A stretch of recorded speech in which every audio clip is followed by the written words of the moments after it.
Hello everyone, मेरा नाम अमरीश कुमार है और मैं अभी एनआईटी कुरुक्षेत्र से एमसीए कर रहा हूं और मैंने अपनी तैयारी रामानुजम एंट्रेंस क्लासेस से की है।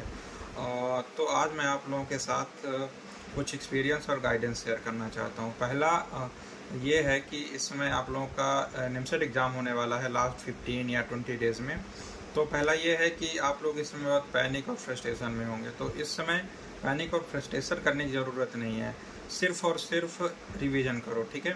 जो भी सर ने नोट्स बनवाया है, सर की ट्रिक हैं, सर के फॉर्मूले हैं, उन सबको रिवीजन करो, ठीक है ना। रिवीजन इतना करो कि पन्ने उन्ने फट जाएं। जैसे कि हमारे टाइम में सर बोलते थे कि भाई अगर आपने नोट्स कोई बना के रखा है तो उस नोट्स से 4 नोट्स बना लो रिवीजन करते करते। तो आप लोगों ने भी शायद ऐसा किया होगा, और जिन्होंने नहीं किया है तो अभी ना सर की ट्रिक, सर के फॉर्मूले और सर के नोट्स से जो मेन इंपॉर्टेंट चीज़ें हैं उन सबको अगर आपने रिवीजन कर लिया तो समझ लो कि आपका अभी भी बहुत चांसेस है कि आपका निमसेट हो जाएगा, ठीक है।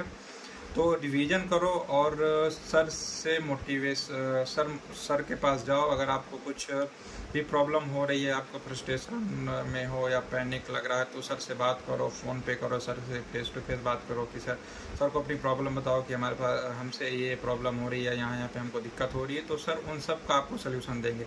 सर से अच्छा मोटिवेटर है नहीं कोई।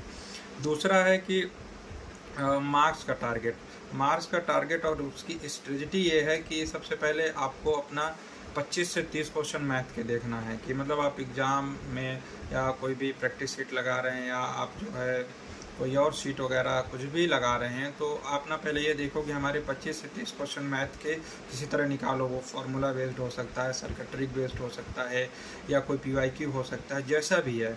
तो वो ना आप जो है पहले 25 से 30 क्वेश्चन मैथ के निकालो, 20 रीजनिंग के निकालो, 10 कंप्यूटर के निकालो और एक दो इंग्लिश के निकाल लो। तो आपका जैसे ही 500 नंबर हुआ, तो कैसा भी पेपर हो, आपको 500 नंबर में आपका सिलेक्शन 100% है, ठीक है। उसमें कोई फिर दोराय नहीं है कि आपका सिलेक्शन नहीं होगा या कोई भी दिक्कत है, उसमें कोई दिक्कत नहीं आएगी। बस आप 25 से 30 क्वेश्चन पहले मैथ का निकालो। फिर दूसरा स्ट्रेटजी इसमें ये है कि अगर आपने अटेम्प्ट ही 800 800 700 800 नंबर का कर दिया, तो भाई अगर आप गिरते पड़ते 500 में भी खड़े हो गए, कि आपने 800 का मान लीजिए अटेम्प्ट मार दिया, आपका गलत होते होते 500 में आके खड़े हो गए, तो भी कोई दिक्कत नहीं है भाई। 500 में है तो हो गया, आपका सिलेक्शन हो जाना है, उसमें कोई प्रॉब्लम है ही नहीं। 500 number is the enough number होता है, ठीक है। तो दो आपके पास इसमें स्ट्रेटजी होगी। पहला ये कि आप 25-30 क्वेश्चन मैथ के निकालो, 20 रीजनिंग के, 10 कंप्यूटर और एक दो आपके इंग्लिश के। दूसरा ये है कि आप 800-900 नंबर का पेपर अटेम्प्ट कर दीजिए। गिरते पड़ते आप 500-550 में खड़े हो जाएंगे, आपका सिलेक्शन ऑटोमेटिक हो जाएगा भाई। फिर इसमें यह है कि जो आप टेस्ट प्रैक्टिसेस का कुछ पर्पज़ है। टेस्ट प्रैक्टिस का मतलब ये, इसका ये मतलब नहीं है कि अगर आप टेस्ट में बहुत सारा ज़्यादा नंबर ले आ रहे हैं तो आपका सिलेक्शन कंफर्म है, या बहुत कम नंबर ला रहे हैं तो आपका नहीं होगा, ऐसा कुछ नहीं। उसमें फ्रस्ट्रेशन होने की ज़रूरत नहीं कि भाई आपका कम नंबर आया तो आपको प्रॉब्लम में आए और मतलब फ्रस्ट्रेशन हो, ऐसा कुछ नहीं है। जो मतलब कि टेस्ट प्रैक्टिस का सिर्फ इतना मतलब ये है कि अगर आप थोड़ा सा मतलब वहाँ पे एग्ज़ाम में ना आप पैनिक ना क्रिएट करें कि आपके सामने मिनट सेकंड चल रहे हैं तो आप वहाँ पे पैनिक हो जाए, क्लास के 5 मिनट में आपको 1-2 क्वेश्चन करना है, वो ना हो।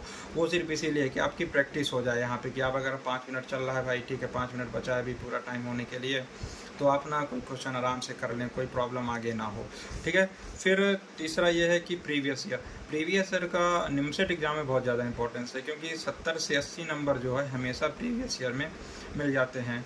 मतलब कि 1-2 एग्ज़ाम को छोड़ के बाकी सारे एग्ज़ाम्स में सब में मिल जाते हैं, ठीक है। तो आप अपना जो मैथ का रट के जाइए या लगा के जाइए, जैसा भी है करके जाइए, ठीक है ना। ऐसे इंग्लिश में भी है, ऐसे कंप्यूटर में भी है, हर जगह आपको प्रीवियस ईयर के क्वेश्चन मिलना ही मिलना है। फिर तीसरा है कि किसी और को देख के मत पढ़ो। किसी और को देख के मतलब है कि आप भाई कोई बहुत ज़्यादा पढ़ रहा है, आप 18-20 घंटे पढ़ रहा है, आप नहीं पढ़ पा रहे हैं, या कोई और प्रॉब्लम्स है।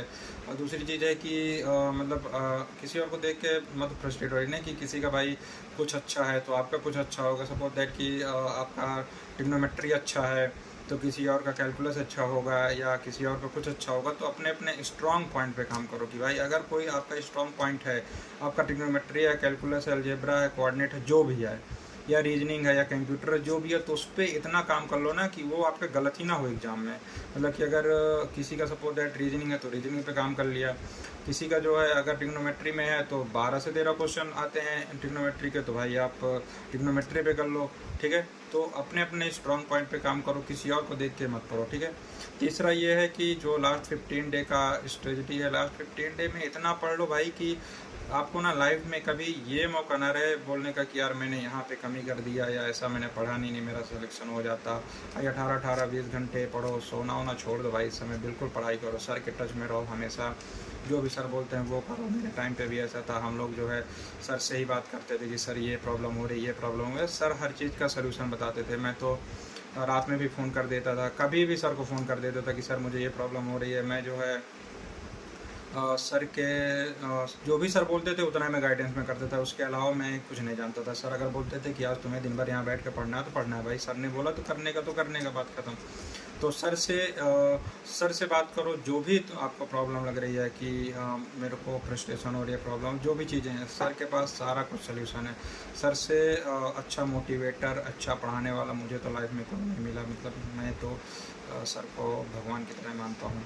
और फिर मेरा सबसे आपके लिए एक फाइनल मैसेज है कि जितने भी मेरे कोचिंग के एस्पिरेंट हैं उन सबको बेस्ट विशेज, और मैं भगवान से प्रार्थना करता हूं कि आप सबका निमसेट एग्ज़ाम हो और हम सब लोग NIT में मिलें। जय श्री राम।